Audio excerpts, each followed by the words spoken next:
Peace, and welcome to HipHop circa 1973.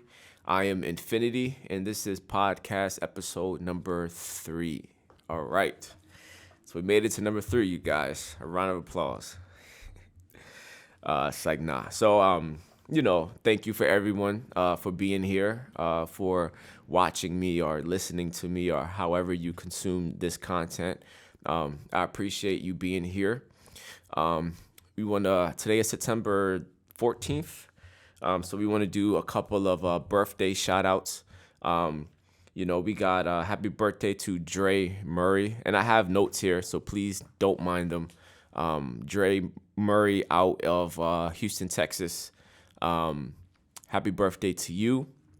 Happy birthday to JT Money out of Miami, Florida. He was down with Uncle Luke, in that scene out there. So happy birthday to you. Happy birthday to Mike Geronimo. Today is his birthday. Happy birthday to him as well. I just seen his Drink Champs interview and his that interview he did with Matt Hoffa. So those were some very good looks. Happy birthday to him. And happy birthday to Nasir. Yes, Nas' birthday is today. So happy birthday to all those gentlemen and anyone that I miss in the hip hop community, whether you are a DJ, whether you are a editor, you work at a radio show, or you just rap in your basement. If today is your birthday, happy birthday. Okay? But I do want to reflect a little bit on Nas. Nas being one of my favorite rappers of all time. And he should be in everyone's, top 10 at least. He's in my top 5 for sure. But just to reflect on Nas for a little bit and his contributions to the game. For me, Nas, since I was born in '89, I wasn't around or I wasn't aware of hip hop enough to know, what was going on in 93, 94 when Nas dropped his first project. I was 3 years old, 4 years old. But later on, growing up in middle school, especially in high school in ninth grade, that's when I really got hip to hip hop. Of course, I was hearing, what was on the radio in middle school and stuff like that. But it was in ninth grade when I really started to dig deep into the culture of hip hop. And Nas was one of the first MCs that I gravitated to.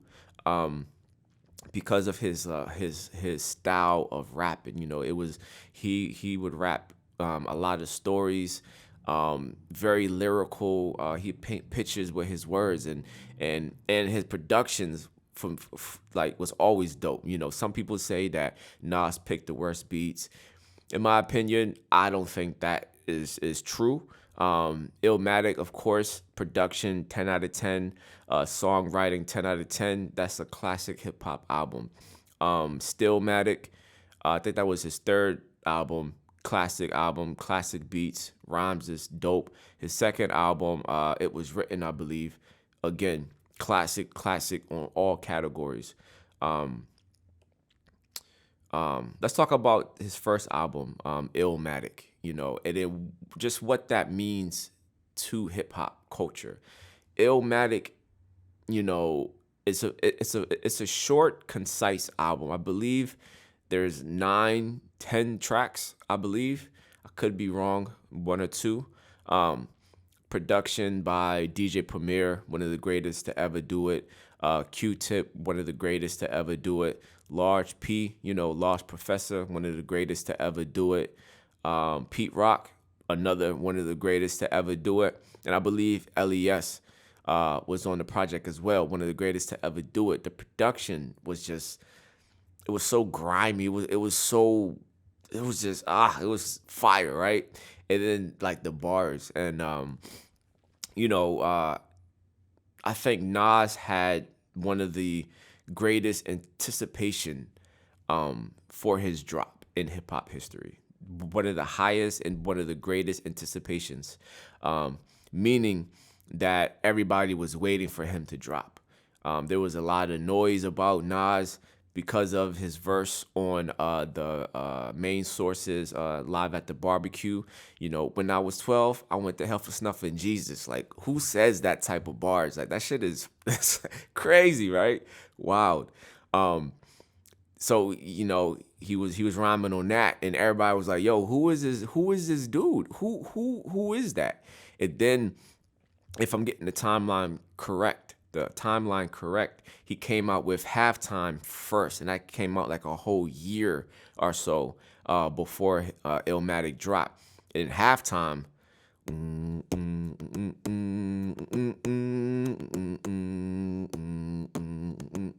oh, that's my yo, that whole album is classic. And then just seeing Nas develop as an artist throughout the years. I vividly remember the "Hate Me Now" video, and I was just like, wide eyed, open mouth, just like, whoa, what is going on? First, the production had like the chorus sounds, like the chorus vocal sounds, and the beat was just hard, and his bars was just even harder, and then top that off with the video, and I was like, yo, this is kind of scary, just watching. I was like, yo, this is like this type of stuff has never been done, and it was so monumental, to see that.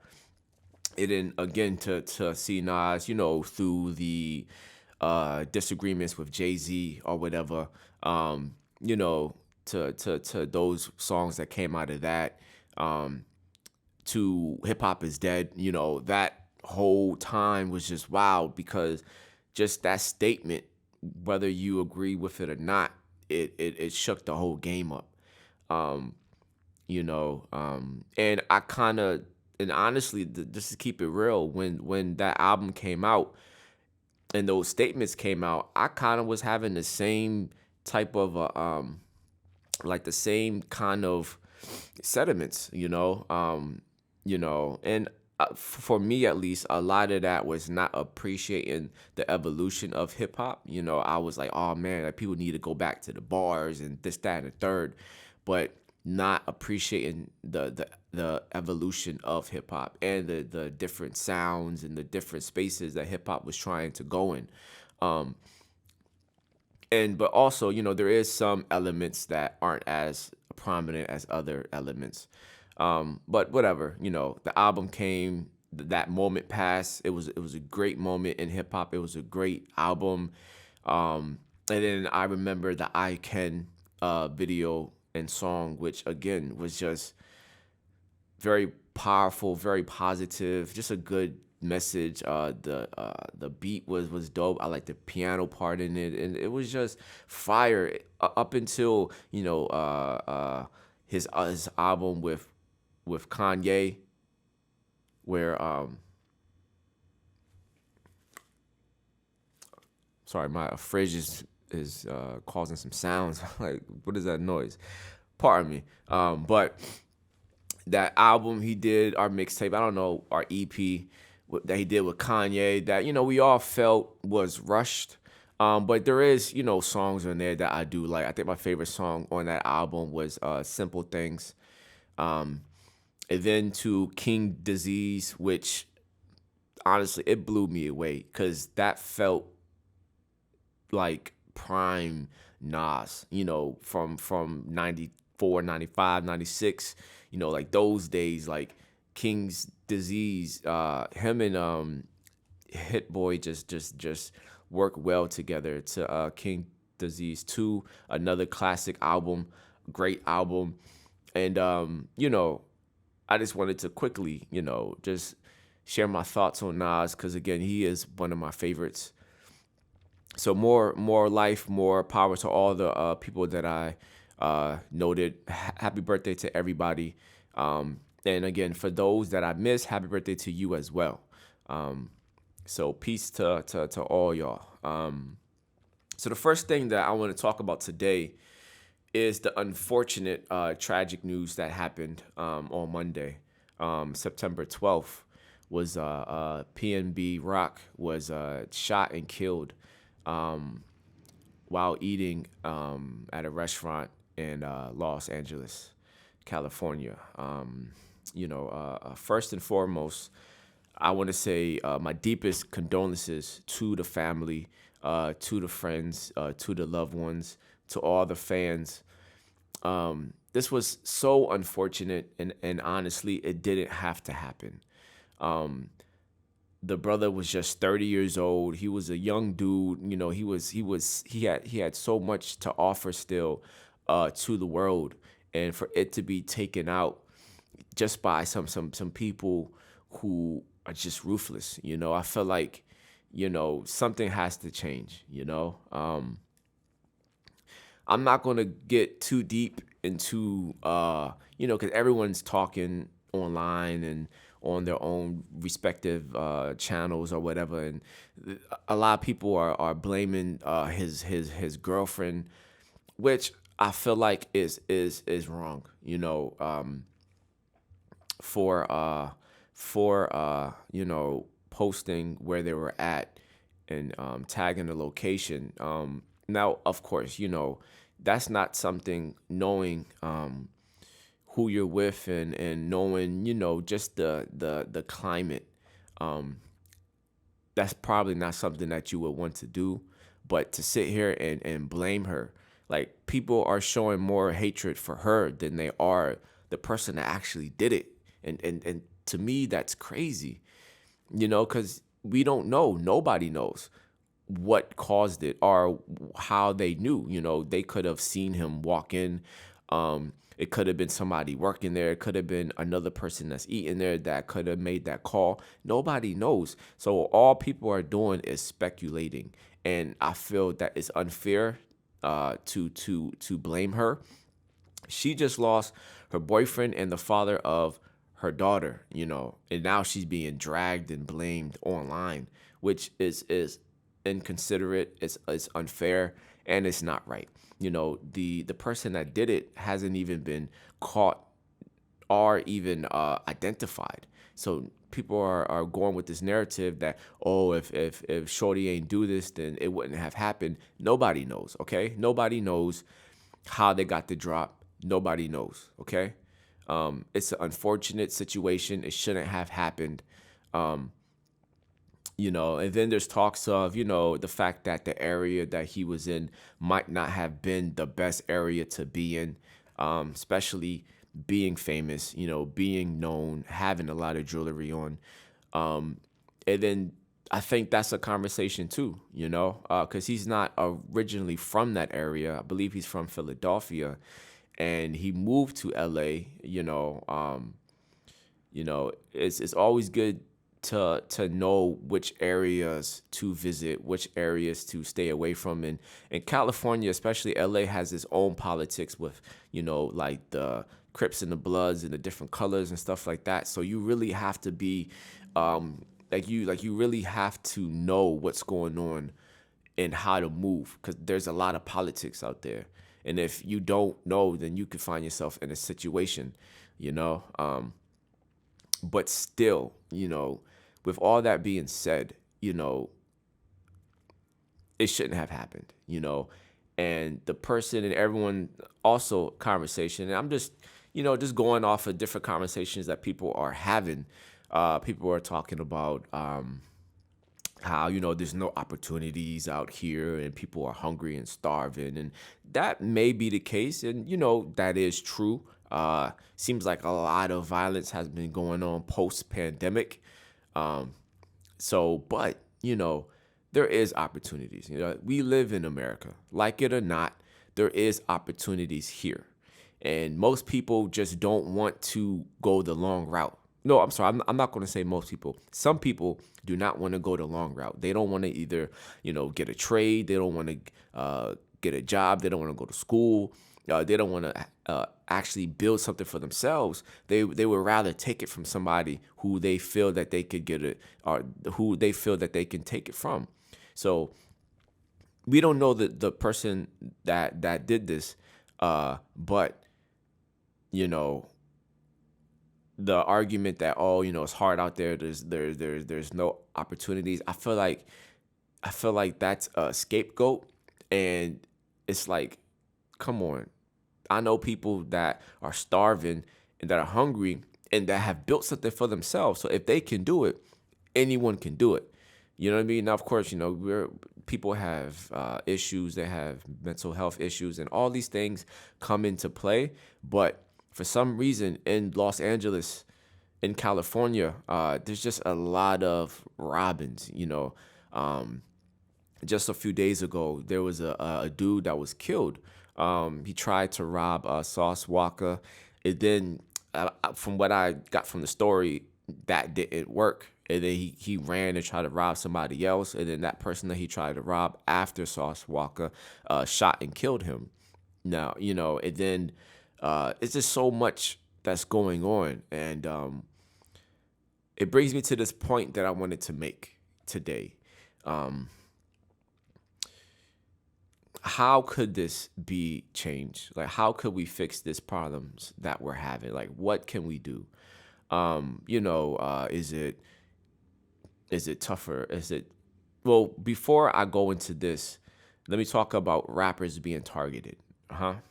So yes, so a lot of people are saying that, oh, rapping is the most dangerous job. And I want to agree with that, but then again, I'm going to say not necessarily, right? And the reason why I say this, excuse me, is because in order to be a rapper, most rappers aren't rich, but they're famous. I believe it's the fame aspect of it that can be a little tricky and dicey, for the simple fact that being rich, like, you could be rich, right? But if no one knows who you are, then no one knows who you are. You can play the background. If you don't dress like flashy, then, you won't, no one will ever know that you have bread. But the being famous, like being known, on top of that, having jewelry on around people that are wolves. At the end of the day, these people are wolves. And then they just attack. They go after whatever they want. There's no regard for humanity or nothing. They are just wolves. And if they smell blood, they will attack. Now, I don't know how this particular conversation, I don't know how the interaction with PnB Rock and this dude happened. I don't know if he tried to fight it, or if there was like an argument, if he resisted. But listen, brothers, listen. If someone has the drop on you, it's best to just give it up. Honestly, because that chain is not worth your life. That watch is not worth your life. That ring, none of that stuff is worth your life. It's truly not. Just get some insurance on it.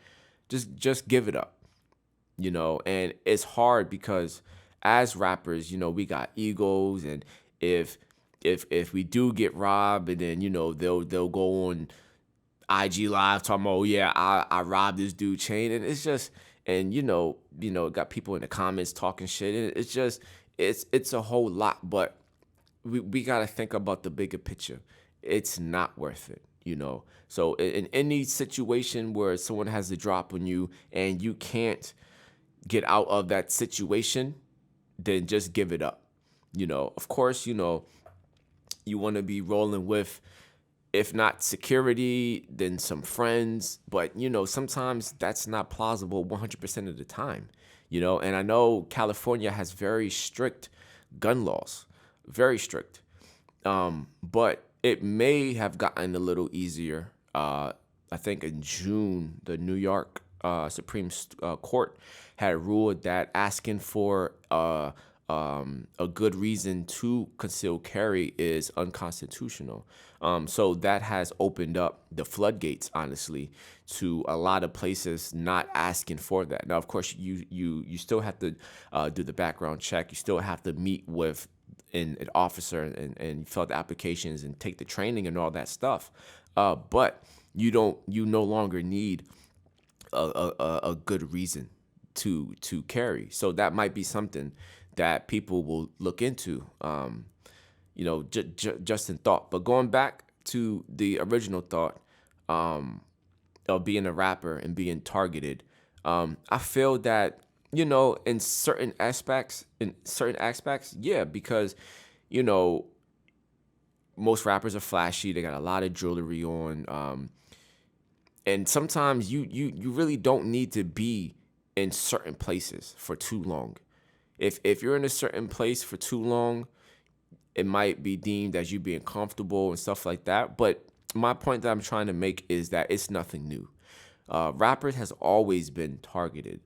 And I remember hearing stories about rappers even from the 80s who were being extorted by drug dealers, who were being robbed for their jewelry by just gangsters and thugs and shit like that. So I'm not going to say no names.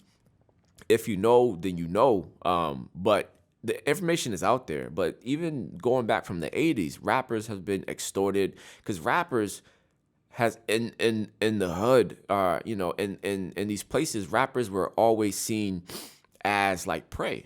Like people looked up to the drug dealers, to the killers.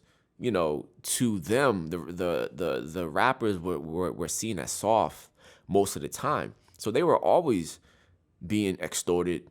They were being robbed. They were getting beat up. It's just that nowadays, everyone has a gun now and everyone's so trigger happy.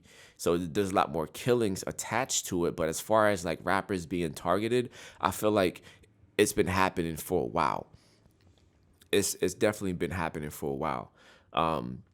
But it leads me to another point that I want to talk about, is how do we eradicate not just the attack on rappers, because it's happening beyond just rappers. It's just that we only hear about it when a rapper gets robbed or a rapper gets killed or something happens involving someone famous. But every single day, there's houses being invaded, there's cars being stolen right at the gas station. Someone pumping the gas, somebody will jump in the car and drive off. Like these things are happening on the daily, but it's not being broadcast like that. So how could we fix that? Because the criminality, it just seems to be so overwhelming. But when we really think about it, it's really not that overwhelming.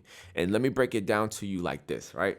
So in any given state, let's say there's any given state in the United States, there is anywhere from like 1 million and then as high as 6 million African Americans. And I'm gonna just stick with that because that's just the facts that I know.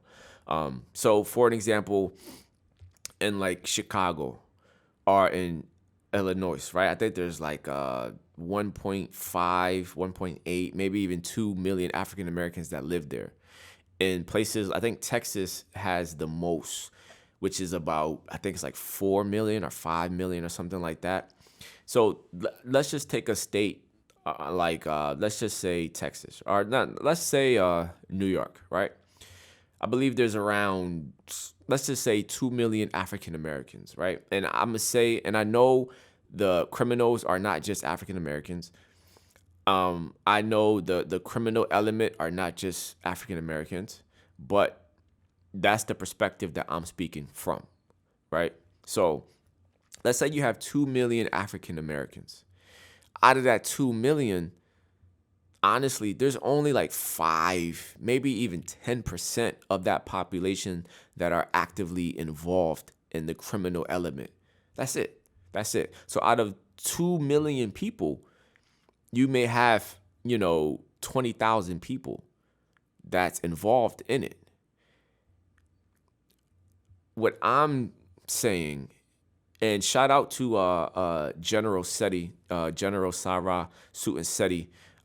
He calls the people that aren't involved in the criminal practices, he calls them neutralized.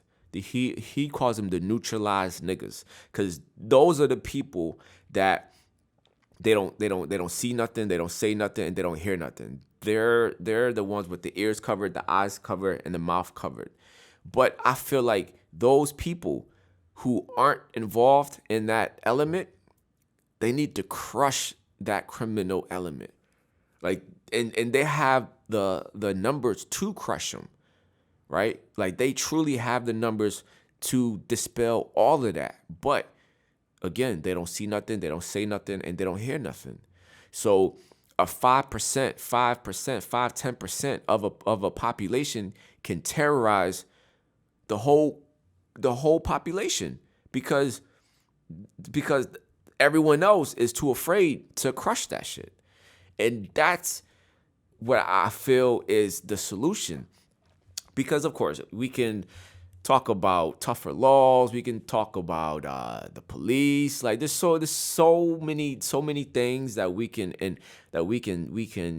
interject into it to try to fix the problems. But until we can fix it ourselves, then I honestly, personally, I feel like it's just going to be a cycle, and it's not going to get resolved, and it's not going to get fixed. So I feel like those neutralized, the people that hear nothing, see nothing, say nothing, they need to crush that criminal element, because it's only a small percent. But if you're watching the news, if you paying attention to pop culture, you would think that, oh, everybody is involved in it. But that's not the case. It's really a small amount of people that's involved in the criminality of these places. Now, don't get me wrong. The average person just wants to, make money, work, take care of their family. So I get it. So of course there needs to be some organization around it. It's not just, and nobody wants to be the first one to just like step up and, do it. But I feel like there's something there when, because I've always heard, and I don't remember if it was a quote or what, but in order to stop a very powerful, very very strong bad guy is an equally powerful, equally strong good guy. And I truly believe that. I truly believe that the only way to combat the violence and the craziness that's going on is people that are willing to get to that point. That people that are willing to get violent, that are willing to do some dirt, but in the name of righteousness, right? So that's my spiel on that. And these concepts, and don't get me wrong, there is organizations out there that are combating, inner city violence. So I do want to give a shout out to all of them, because I know there is people on the ground in all of these cities doing major work. So I definitely do want to give praise and uplift those organizations. And I think Tupac had the right idea. On his stomach, he had the tattoo that said 50 niggas, right? And from what I've read, that was going to be his organization. Pretty much the idea behind 50 niggas strong is you can have just one person in every single state. And that's more powerful than having 200 people or 1,000 people in one state, right? Because if you have one person in every single state, you have someone that's going to let you know the politics of that particular state, who's on the ground in every single state, and who can tell you, what to do and who's who and what not to do, and and I feel like that idea needs to be developed. Just having one person or one building or one organization under the same umbrella in every single state, and I feel like that is a way to truly get a grasp, not only on the violence, but on the empowerment of the people, right? All right, so that's my spill. Again, rest in peace to PnB Rock. let's pipe down on the blaming and all that, and let's wait until we actually get some actual answers. Until then, rest in peace to the king. We'll say a prayer for a safe journey. And everyone, go, think about your favorite songs by him, your favorite moments, and then just think positive. Because I feel like by thinking positive about him, right after a passing kind of aids in his direction, in his afterlife. So please, let's try to keep it as positive as possible. Let's uplift the brother, and let's you know, continue to be safe. All right. So also I want to talk about, so initially I wasn't going to talk about this because I feel like anyone with a brain kind of like can kind of see through it.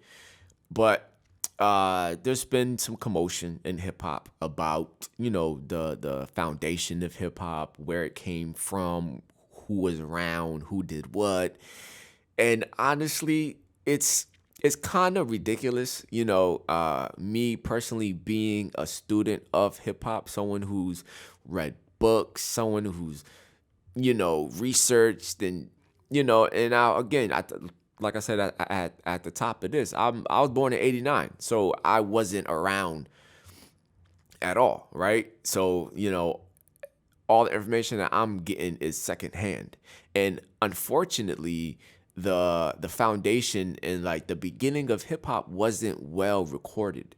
I'm finding, a lot of it wasn't recorded well, and especially like it's like people say, okay, 1973 when Kool Herc did the his technique, and then they jumped to like 97 where Rapper's Delight came out, and then that's it. But all that period prior to that is like it's a lot of hearsay, it's a lot of conflicting information. But and again, I wasn't going to talk about it, but I'll give my 3.5 cents, right? Because I feel like it's based on a lot of fact, right?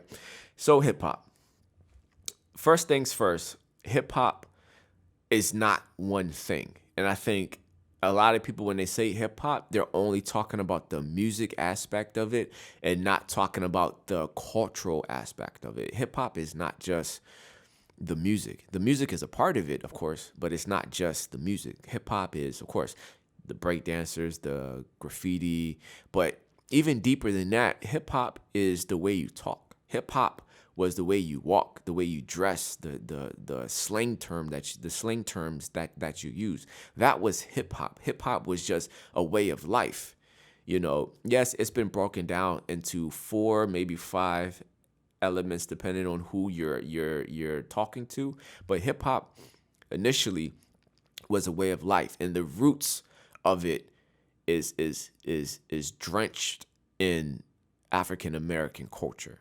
And I'm saying that because there's a clip of Busta Rhymes. Now, from what I was seeing, the clip was a old clip from like a year ago, so I didn't see anything that was recent that he said something. But people are just now talking about it now because I guess Fat Joe said that it's 50% Puerto Ricans, and that there's some truth to that. I wouldn't say 50%. I definitely wouldn't give it that high of a number, but there was Puerto Ricans, Dominicans in hip hop while it was forming.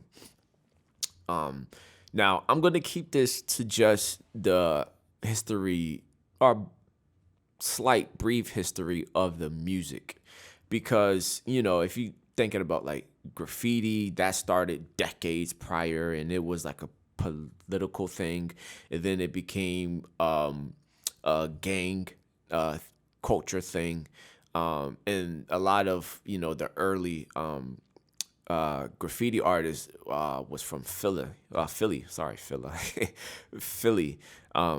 So I'm not gonna get into that. And then breakdancing, there's roots always going back to like the 40s with breakdancing and stuff like that. But just to talk about the music aspect, because that seems to be what this conversation is about. All right. So I'll say this, and I'll lead with this. Hip hop is the break beat. Okay? That is the foundation of hip hop. Right? The break beat. Without the break beat, there is no hip hop. Okay? There's no hip hop music. And again, when I say hip hop, for the next, I don't know, 5-10 minutes, however long I talk about this topic, is going to be basically about the music. So I'm not talking about the breakdancing. I'm not talking about the graffiti. I'm just talking about the music aspect, right? The MC and the DJ.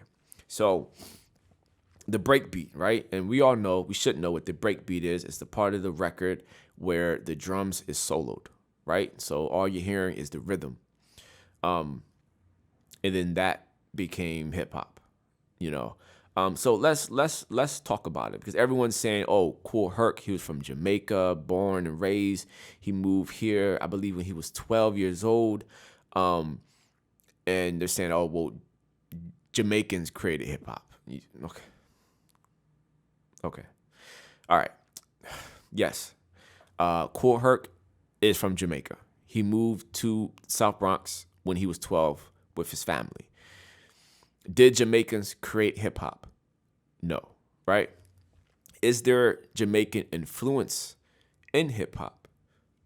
Of course. Yes. Kool Herc fully assimilated into the culture that was in the South Bronx.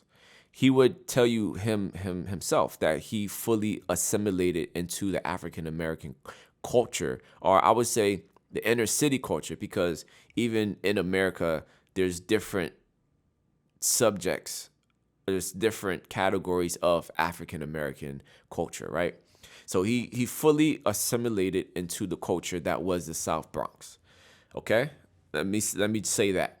Number two, before DJ Kool Herc, there was already DJs that he got influenced by. Some of those DJs were like DJ Hollywood, DJ Pete Jones. Now, those were DJs that, again, Kool Herc himself said that influenced him into what he was doing, right? And supposedly, I don't know if this is 100% true. I haven't, again, early hip hop history is not well documented. But there's a DJ called DJ King Mario, who again was prior to Kool Herc, and supposedly he was able to do that merry-go-round technique before DJ Kool Herc. But again, who knows, right? Because a lot of this history was not well documented. So I say all that, and I will continue to say this, okay? If you want to know the roots of hip-hop music, you have to listen to the records that were being played, right? So those early DJs, hip-hop DJs, they were disco DJs. They were playing a lot of disco records, right? They're playing a lot of disco records. They were playing a lot of funk records, a lot of James Brown, you know, because they had those break beats. You know, it was the break beat that's, in my opinion, is the foundation of hip hop. So shout outs to the drummers, right? And disco is, you know, it is had this as African American music, right? Funk, that's African American music, you know. So we have to look at the records that they were playing. They were playing disco, funk. They were playing rock and roll music. Like they weren't playing reggae at these block parties. Now they may have played a record or two, but the majority of records that they were playing at these parties were, because at first you couldn't hear hip hop. There wasn't like from like 70, 71, 72, 73, 74, 75, all the way up until 79.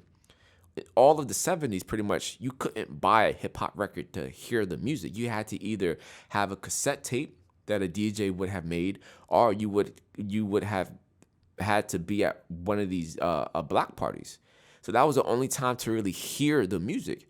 And the records that they were playing were American black Ados records, right? So that's the foundation of hip hop. Now, of course, I have to mention the sound system. Kool Herc was using his dad's sound system, but sound systems been around prior to that. Kool Herc just had a very good one, a very nice one, a very loud one. So he was well known because of his sound systems. His sound system was just well put together. But I'll be remiss to not say that the foundation of hip hop as well kind of came out of the gang culture that was in the Bronx. So like the Black Spades was a big one, the Black Cats, because they were having parties, block parties as well. And for a DJ to even have a block party, they had to get permission from the gangs to have these parties. So again, going back to Kool Herc, because he is seen as, the grandfather or the godfather of hip hop, which he has a right to be called that. But trust me, hip hop did not start. That wasn't the spark of hip hop wasn't in 1973. It happened prior to that, and it did not happen in a vacuum. It was many elements that came together to make that happen. But Kool Herc did say that the Black Spades was a big part of getting, that foundational hip hop scene created, because again, they were so instrumental in just, regulating like the parties, like the people and all that. So they too deserve, credit and a shout out and all that good stuff. So what am I saying, right? 'Cause I feel like I'm saying a lot. I'm saying that there was. Well, first let me address Busta Rhymes. Now, if it's the video that I saw that was like a year or so old, you know, I like Busta Rhymes. He has some great music over the years. And I know he is Caribbean, so of course he's gonna, big up himself, big up his people. But to say, and I didn't hear him say Black American. I heard him say Americans. Now, I don't know if he was trying to say Black Americans or not, didn't have no culture. So he's gonna have to clarify that. But if that was what he's saying, then I feel like an apology is warranted. Because it's not correct, right? And the way that the mainstream paints hip hop, as far as the history of it, it's very small and it's very minimal, right? So they'll say that, okay, Kool Herc had this party, which it was his sister that threw the party, and then on August 11th, 1973, and that was the birth of hip hop. It's not that it's not that neat, and it's not as it's not as pretty as that. Hip hop at first, nobody even wanted to be attached to hip hop. As far as no one in the mainstream, hip hop was an inner city thing, and again, it was not just about the music. It was the way people dress. It was the way they talk. It was the way they walk. It was literally the dancing. It was like the B-boys and the B-girls. It was the breaking. It was all of that. It was the break beat. And I'm going to do an expose just on the break beat, because I don't understand. I don't know if people truly understand how important that break beat was to hip hop. It was so important, so important. So to wrap this topic up, Black Americans do have a culture, a very rich culture, you know, um, and a lot of early hip hop and the people that was around was heavily influenced by the Nation of Islam, by the 5% Nation, which again are Black American ADOS. And I'm not going to go into the ADOS versus FBA. This is not what this channel is about. But I do, look at ADOS because they were first. And number two, it was through ADOS that the politicians was even talking about reparations. So that's, you can't deny the work that has been done for so many years, right? But that's another topic for another day. Black Americans do have a culture, and it's a very rich culture. And as far as like the Puerto Ricans having 50%, I think Fat Joe honestly was just talking shit. I don't even think he believes it's that much. I wouldn't give it an actual percentage if I had to, maybe 5%. There was a lot of Hispanic breakdancers. In the beginning, there were some DJs. There was a few MCs, but mainly they were breakdancers and DJs. I'm gonna tell y'all a quick story because I think they've also been talking about how like the rhythms come from like Spanish cultures and stuff like that. And I would say a lot of these Spanish countries have a very rich African influence. I was dating this girl who was from Colombia, right? Shout out to you. And I remember all the time she would play songs. I'd be like, yo, who is that? Like, that song is nice. Like, send it to me. And then when I would go and look at the artist would be darker than me.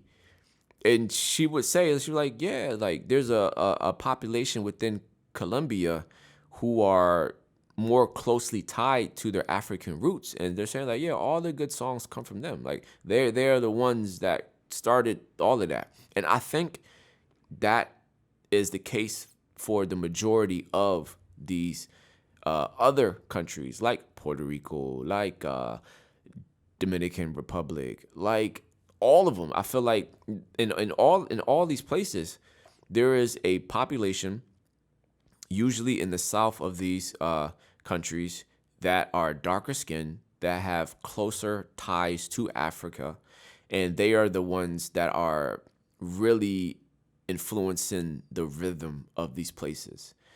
So I say that to say, because Busta Rhymes was talking about how, the Spanish drums and all of that stuff and their dances was influence hip hop and all that stuff. But even that in itself ties back to Africa.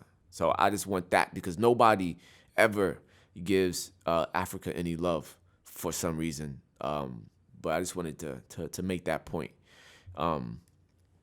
So listen, honestly, I feel like overall this conversation is very divisive. It really shouldn't even be taking place, but I think African Americans need some respect for our history, because our history, which is similar to other cultures that dealt with slavery and stuff like that. But our history in particularly cannot be lost, and it cannot be stolen. So we need to speak up when someone is trying to discredit us or take credit from us. We started hip hop. Of course, there was other people involved around, but the majority of people in the Bronx and Brooklyn in all of NY, and like, because again, yes, hip hop was formulating in South Bronx, but there was a hip hop scene in Brooklyn. There was a hip hop scene in Manhattan. Like, there was hip hop scenes all over, and that needs to be fully discovered. But overall, like I said, these conversations are it's trying to separate, but we won't let that happen. Hip hop has always been inclusive. Hip hop has always been, about having a good time. It's about saying what's on your mind, and all that good stuff. And I just remember something I wanted to say about the MC aspect of it, right? So a lot of, again, this Jamaican started hip hop thing, they would say, "Oh, well, we were toasting over the records," and that's that's where rapping came from. And you see, a lot of this stuff is not a clear yes or no, right? It's not a clear true or false, because some of the earliest MCs, like DJ Hollywood, he would talk over the microphone. He was the one that created "Wave your hands in the air and wave them like you just don't care. Put your hands in the air and wave them like you just don't care." Like, that's early rap. Like, that's early rap. He was the one that was doing that. And Coke LaRock was the MC for Kool Herc, because Kool Herc didn't really, like, I think like in the beginning, he would say like, "Oh, this person's in the house, this person's in the house," stuff like that. He would give toast, but it was Coke LaRock that became his MC. But even DJ Hollywood said that he was listening. His influences was like Pig Meat. It was the Last Poets. It was Jill Scott Heron. So, and these were like from the 60s, from the 50s. So again, it's not a 1 + 1 equals 2. It's a 1 + 1, also a 0 + 2, also a -1 + 3. So it's all of these different equations that went into the pot to equal 2, right? I think that's more accurate than one thing leading to one other thing. There's just so much happening at the time to influence hip hop. But hip hop is turning 50 years old next year, and we are excited. And we just want to say, I just want to say, let's keep it going for another 50 years. Let's not destroy this beautiful thing. That we all know and love. Okay, so that's all I'm gonna say about that. Hopefully, I was clear enough in my rambling that you get an idea of my opinion. All right, so boom, that's that. What else is on the chopping board for today? Let me look at my notes. One thing about this channel is I don't want to focus on like beefs and stuff like that. I feel like there's enough channels that focus on beefs, so I'll leave a lot of that for them. As far as like the Twitter beefs and stuff like that, I'm just not gonna get into that, because I feel like that gets enough spotlight. So I'm here about the upliftment, the celebration of hip hop culture. But that's gonna be it for today. Thank you for everyone for joining us. I will have like co-hosts from time to time, like people sit in and talk with me, and so be on the lookout. Maybe on like I'm gonna do just a couple more on my own, just so I can get a feel for these things. I'm not really. I'm just it's a little bit shy, but we are breaking through.